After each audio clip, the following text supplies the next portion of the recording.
Senator Paul. Dr. Fauci, the idea that a government official like yourself would claim unilaterally to represent science, and that any criticism of you would be considered a criticism of science itself, is quite dangerous. Central planning, whether it be of the economy or of science, is risky because of the fallibility of the planner. It would not be so catastrophic if the planner were simply one physician in Peoria. Then the mistakes would only affect that physician's patients, the people who chose that physician. But when the planner is a government official, like yourself, who rules by mandate, the errors are compounded and become much more harmful. A planner who believes he is the science leads to an arrogance that justifies, in his mind, using government resources to smear and to destroy the reputations of other scientists who disagree with him. In an email exchange with Dr. Collins, you conspire, and I quote here directly from the email, to create a quick and devastating published takedown of three prominent epidemiologists from Harvard, Oxford, and Stanford. Apparently there's a lot of fringe epidemiologists at Harvard, Oxford, and Stanford. And you quote in the email that they, or from Dr. Collins, and you agree that they are fringe. And immediately there's this takedown effort. A published takedown, though, doesn't exactly conjure up the image of a dispassionate scientist. Instead of engaging them on the merits, you and Dr. Collins sought to smear them as fringe and take them down. And not in journals, in lay press. This is not only antithetical to the scientific method, it's the epitome of cheap politics, and it's reprehensible, Dr. Fauci.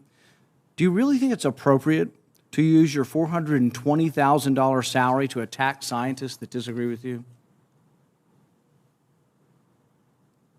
The email you're referring to was an email of Dr. Collins to me. If you look at the email that you responded to and hurried up and said, I can do it, we got something in Wired magazine. No. I think in usual fashion, Senator, you are distorting everything about me. Did you ever object to Dr. Collins' characterization of them as fringe? Did you write back to Dr. Collins and say, no, they're not fringe, they're esteemed scientists, and it would be beneath me I did not to do that? You responded to him that you would do it, and you immediately got an article in Wired, and you sent it back to him and said, hey, look, I've got him. I nailed him in Wired of all scientific publications. That's not what went on. You there you go again. You just do the same thing every hearing. That was your response. And this wasn't the only time.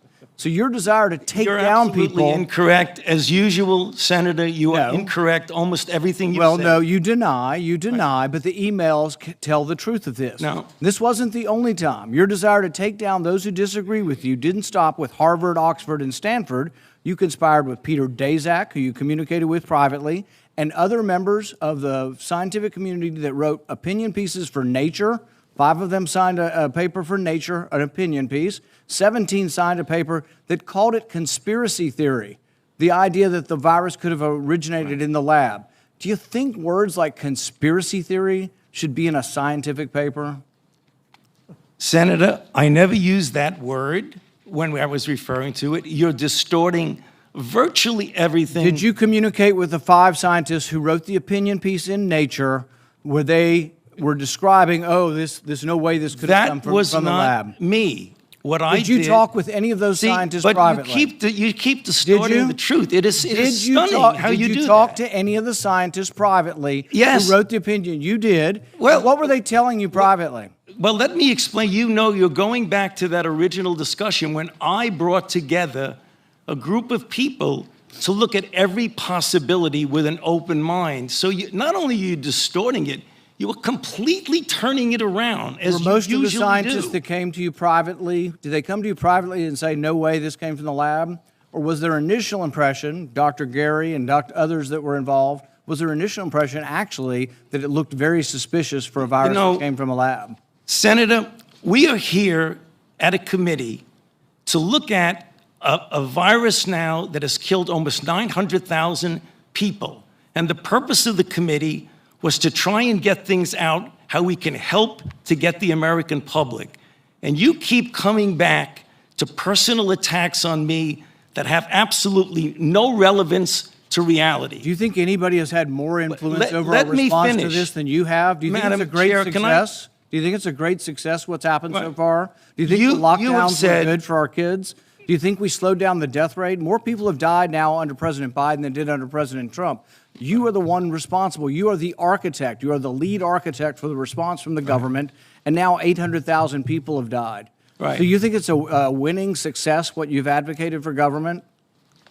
Senator, first of all, if you look at everything that I said, you accuse me of in a monolithic way telling people what they need to do. Everything that I've said has been in support of the CDC guidelines. Wear a mask, get boosted. And you've advocated to make it coercive and done through force. You've advocated that it be done by mandate. Right. You've advocated that your infallible opinion be dictated by law. Right. So again, Madam Chair, I would like just a couple of minutes because this happens all the time. You personally attack me, and with absolutely not a shred of evidence of anything you say. So I would like to make something clear to the committee. He's doing this for political reasons.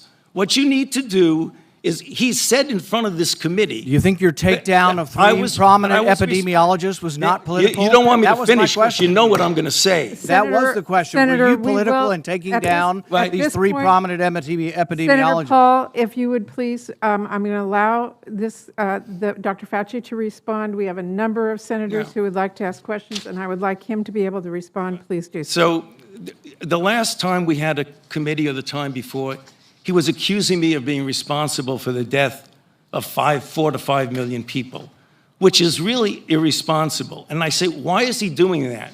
There are two reasons why that's really bad.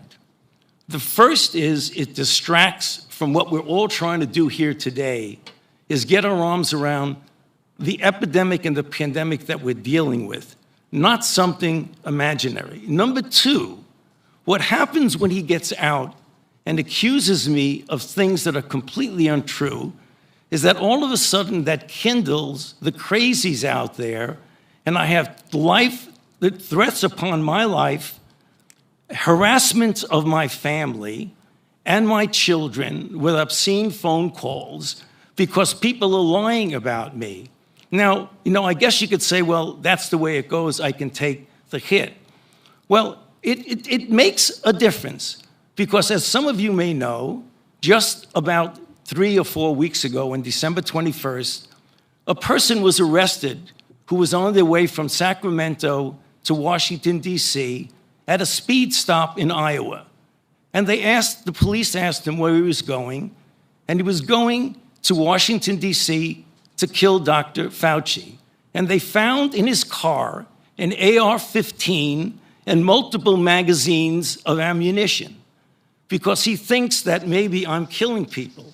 So I ask myself, why would Senator want to do this? So go to Rand Paul website, and you see Fire Dr. Fauci with a little box that says, contribute here. You can do $5, $10, $20, $100. So you are making a catastrophic epidemic for your political gain.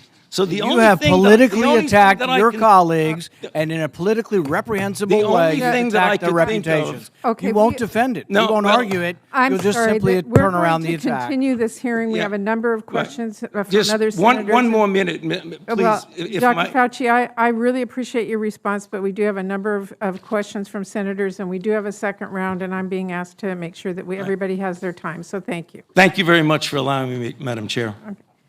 We will move to Senator Murphy. Thank you, Madam Chair. Dr. Fauci,